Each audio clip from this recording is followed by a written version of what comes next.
બોડેલી તાલુકાના જબુ ગામ નજીક આવેલ રેલવે ટ્રેકની આસપાસ આગનો બનાવ બન્યો છે।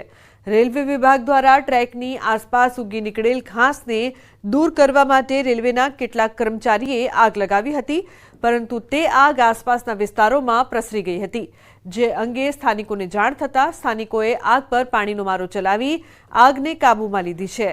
આ આગ ધીરે ધીરે આસપાસના ખેતરોમાં પણ પહોંચી હતી, જેથી ખેડૂતો પણ દોડી આવ્યા હતા। આ આગ ખેતરથી લઈ પાસે આવેલા હોસ્પિટલ સુધી પહોંચી રહી હતી, તેથી ખેડૂતો અને યુવકોએ ભારે પ્રયાસ કરી આગને કાબૂમાં લીધી। આગ હોસ્પિટલમાં પહોંચે તે પહેલા જ તેને કાબૂમાં કરી હતી।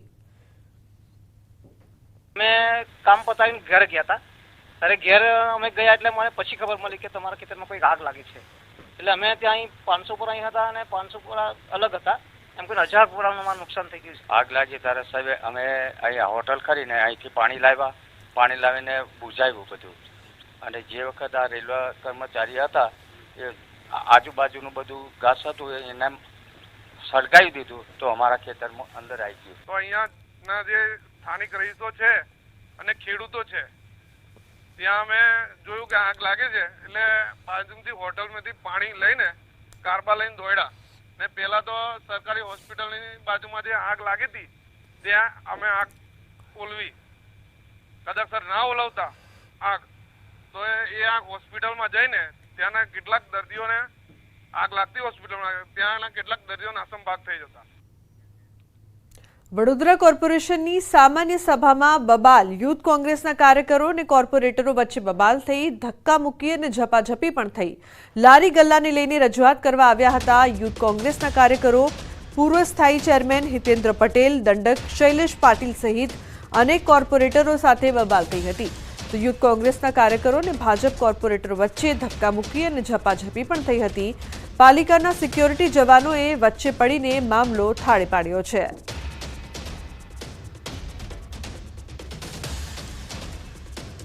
જામનગર જિલ્લા પંચાયતની સામાન્ય સભામાં હોબાળો થયો। વિપક્ષી નેતા દ્વારા બાંધકામ અને સિંચાઈના પ્રશ્નોને લઈને હોબાળો કરવામાં આવ્યો।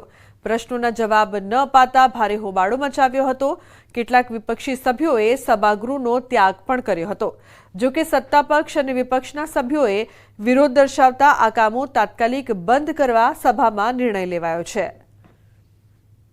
આ વિસ્તારની કોઈ પણ કામગીરી લેવામાં નથી આવી, અને જે પણ કામગીરી કરવામાં આવી છે એકતરફી કામ કરવામાં આવી છે, અને 2 થી 3 કન્સ્ટ્રક્શન કંપનીને જેની સાથે સેટિંગ હોય એ રીતે દેવામાં આવ્યા છે, કે ધરતી કન્સ્ટ્રક્શન છે, મીરા કન્સ્ટ્રક્શન છે, એવી રીતે મારકણા અને એક ભૈરવ કૃપા, આ 4 એજન્સીઓને બધી જ કામગીરી સોંપવામાં આવી છે। એટલે ખરેખર એવું દેખાઈ રહ્યું છે કે આ કામગીરીની અંદર ભ્રષ્ટાચાર થઈ રહ્યું એવું સાબિત થઈ રહ્યું છે। વિપક્ષના સભ્યોએ એવો વાત કરી કે સિંચાઈ વિભાગમાં અને બાંધકામ વિભાગમાં મેં માહિતી માંગી હતી પણ મળી નથી, પણ અત્યારે અધિકારીઓને સૂચના આપી દીધી છે, એ લોકોને તાત્કાલિક જે માહિતી માંગી હોય એ આપી દેવી।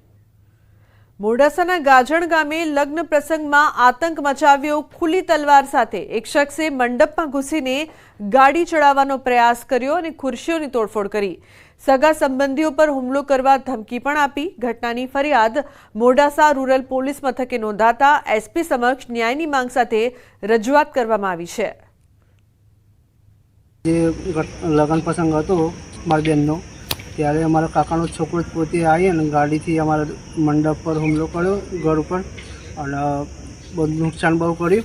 અને બીજા દિવસે બી તલવાર લઈને અને એવું મને મારવા માટે રાત્રિના ટાઈમે આવેલો, ત્યારે અમારા બધા ઘરોના બધા કુટુંબીજનોએ મને સાથ આપીને અને મને રાત્રે મતલબ એનાથી બચાવ્યો।